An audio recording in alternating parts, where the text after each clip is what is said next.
അക്ഷരങ്ങളെ ചേർത്ത് പിടിക്കുന്ന ഒരു അധ്യാപിക. റിട്ടയർമെന്റിന് ശേഷവും അക്ഷരങ്ങളിലൂടെയാണ് തിരുവനന്തപുരം ശ്രീകാര്യം സ്വദേശി ശാന്തയുടെ യാത്ര. ഇഷ്ടപുസ്തകങ്ങളുടെ കയ്യെഴുത്ത് പതിപ്പ് തയ്യാറാക്കുന്ന തിരക്കിലാണ് ഇപ്പോൾ ശാന്ത ടീച്ചർ.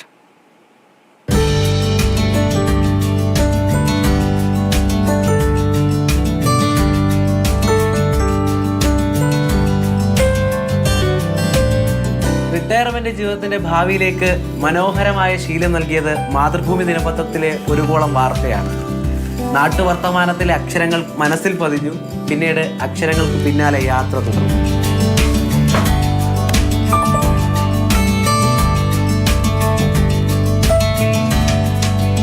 ബൈബിൾ പകർത്തി എഴുതി സിസ്റ്റർ റോസറ്റ്. കമ്പ്യൂട്ടറും സ്മാർട്ട് ഫോണും സർവ്വസാധാരണമായതോട് പഴയ തലമുറക്കാർ പോലും കൈയെഴുത്ത് മറക്കുകയാണ്. എന്നാൽ ഇംഗ്ലീഷ് ബൈബിൾ പൂർണ്ണമായും പകർത്തി എഴുതിയാണ് സിസ്റ്റർ റോസറ്റ് കൈയെഴുത്തിനോടുള്ള സ്നേഹം പ്രഖ്യാപിക്കുന്നത്.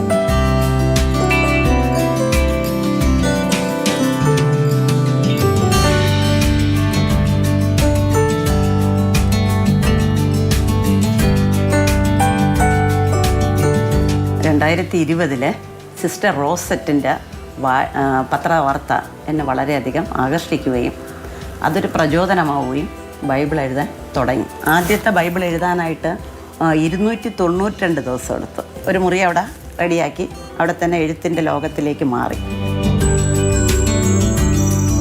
സ്വന്തം അക്ഷരങ്ങളാൽ നിറഞ്ഞ പുസ്തകങ്ങളുടെ എണ്ണം വർദ്ധിച്ചു.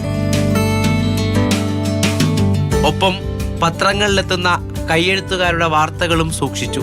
ഇതെന്തെങ്കിലും എനിക്കും വരണമെന്നൊരു തോന്നലായി. അതൊരു പ്രചോദനമാണ്. ഒടുവിൽ സ്വന്തം കൈപ്പടയിലെ അക്ഷരങ്ങൾ തലക്കെട്ടായി. ശാന്ത ടീച്ചറുടെ കഥ വാർത്തയായി.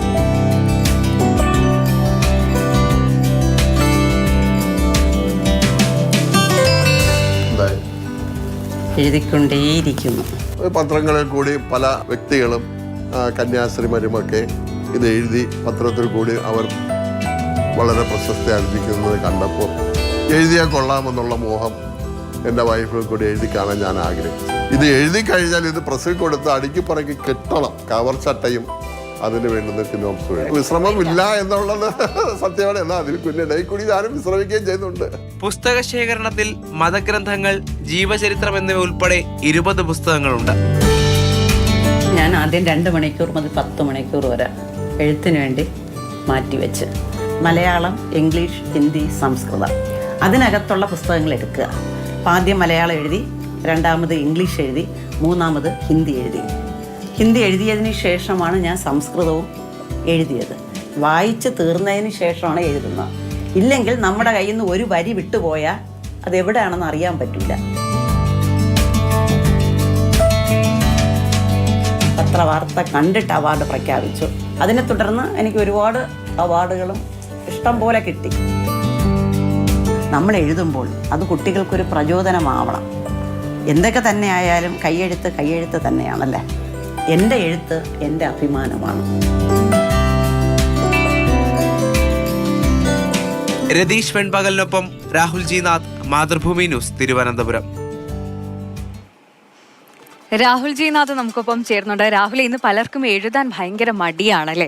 ഇപ്പോൾ പലരും ലാപ്ടോപ്പിൽ കുറിക്കുന്നു, മൊബൈൽ ഫോണിൽ കുറിച്ച് വെക്കുന്നു. അവിടെയാണ് ശാന്ത ടീച്ചർ ഇപ്പോഴും അക്ഷരങ്ങളെ കൂടെ ചേർത്ത് ജീവിക്കുന്നു. റിട്ടയർമെന്റ് ലൈഫിലും ഒരു വിശ്രമവും ഇല്ലാതെ എഴുതിക്കൊണ്ടിരിക്കുകയാണല്ലേ.